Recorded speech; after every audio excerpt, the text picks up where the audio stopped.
Hi everyone, welcome back to Thrive with Sushmita. I meet so many people who tell this to me very often. They can read English, write English, and also understand English very well. But what trips them at time is the use of phrases in a sentence. And let me tell you, if you face the same situation, you're not alone. In this video, we will break down some commonly used phrases which will help you to speak English better and you will sound more natural and definitely confident. You must have heard somebody telling you, hey, hang on or bear with me. And I'm sure you must have felt, bear with me. Are they talking about bear?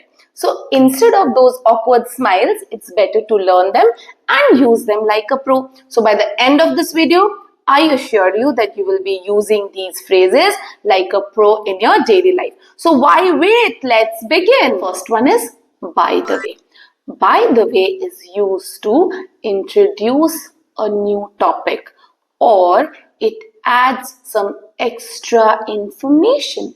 We can say casual information to a conversation. It can be used like, oh, I just remembered, or maybe like adding. So you can use it in place of also. Let me use it in a sentence. Oh wow, you presented this paper so well.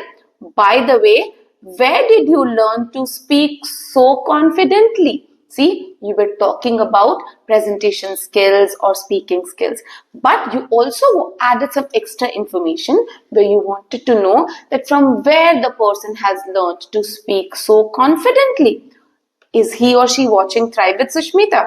Never mind. Let's move on to the next one. In the meantime, you can use it in place of like during or maybe time between two events. It's the time between two events wherein one thing ends and another begins. Let me give you a sentence. Dinner will be served at 8 p.m. In the meantime, let's play a game. See, so these two events, so dinner will be served at 8 p.m. So before this, whatever is the duration, why waste? Let's play a game. So you can use it in sentences like this and it will add that extra touch. Let me give you one more sentence. Like it must have happened to you, somebody telling you, your documents are being processed. In the meantime, please wait in the lounge. So this work is happening. And when this is happening, you can wait in the lounge. The next one is just in case. Just in case is used as a precaution or that you are prepared to do something. Like if I use it in a sentence, I have my umbrella in my bag just in case it rains. So if it rains, I have my work done, which is I have my umbrella. So it's a precaution with which I am ready. One more sentence. Let's start early just in case there is traffic. So there is a possibility of traffic. So we are taking a precautionary measure that we are starting early, right?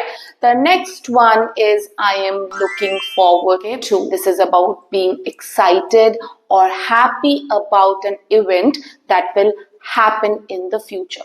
One thing is a precaution here, which you should definitely make sure that you put it right. Otherwise, there will be a grammatical error. I am looking forward to. So if you use a verb with it, it is always in ing form. Like, I'm looking forward to meeting you. I am looking forward to learning new skills in this course. Or you can say, I am looking forward to the holiday trip. So when I am using the verb, I am using ing. Otherwise, you can just use the sentence. The next one is, I appreciate it. This is a synonym for thank you. But it's such a polite way wherein, the tone is very, very respectful and it also conveys a lot of gratitude. So if someone does any kind of favor, whether it is small or big to you, always remember to say thank you, which I'm sure you do. But when you add this phrase, let me put it in a sentence. Oh, you did such a favor to me. Thank you so much. I really appreciate it. See, the tone went from here to here and you have been able to convey your feeling in such a positive way. the person also feels appreciated, and definitely people will always value the words that you say. Remember, I always say words have power. Next one is it doesn't matter.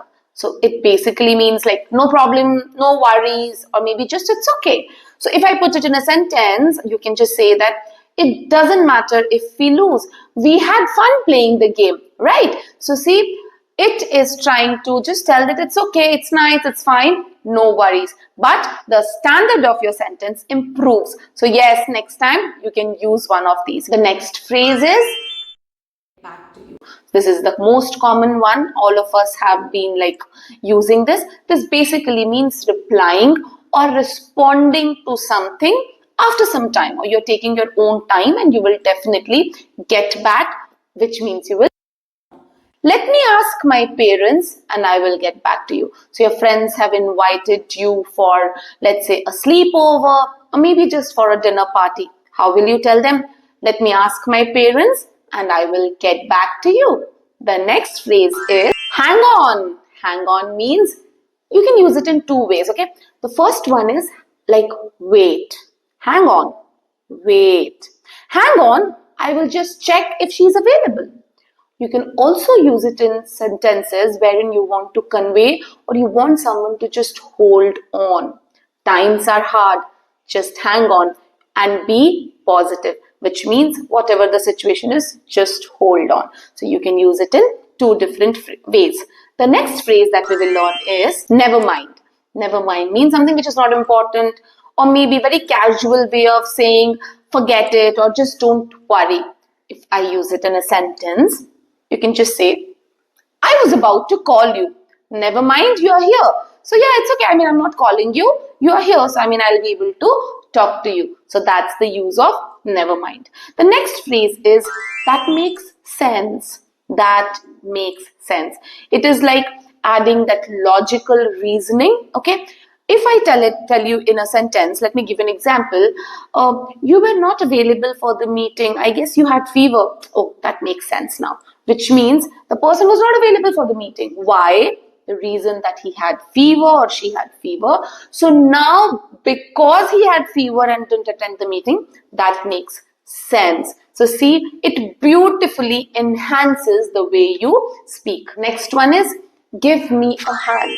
It means either to help or you can use it in a different way where you want to say to applause. Like you have heard this, right? Give a big hand to the performers, which means you are applauding them. But if someone tells you, please give me a hand in doing this, which means the person is seeking help from you. So give me a hand means to help someone. The next one is, and the last one for today, bear with me. Come on, I am not talking about an animal. Bear with me means to be patient or to wait for somebody. Like, let me put it in a sentence and you will get a clarity.